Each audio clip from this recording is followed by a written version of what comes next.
Créer un climat de plus grande cohésion, de plus grande fraternité. C'est là le premier objectif que se fixe Michel Barnier. Au lendemain de la présentation de son équipe, le gouvernement est déjà sous pression. La gauche et le Rassemblement national menacent de censure, ce que déplore le Premier ministre. Avant même que j'ai dit quel serait le gouvernement, quelle serait la politique du gouvernement, à l'extrême droite ou à l'extrême gauche, on dit on censure, et à gauche. Moi, je regrette beaucoup ça, parce que je trouve que je pense depuis très longtemps que le sectarisme ou l'intolérance, c'est une preuve de faiblesse. Donc je ne serai pas sectaire. Le Parti socialiste a confirmé qu'une motion de censure serait déposée.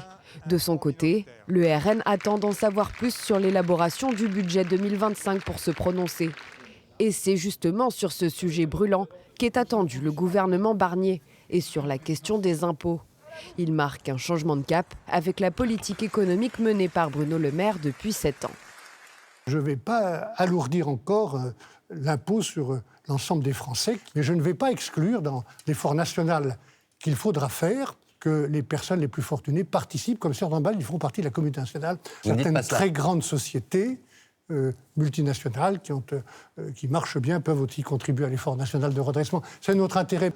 Autre dossier chaud, celui de la réforme des retraites. Le Premier ministre assure vouloir prendre le temps d'améliorer cette réforme.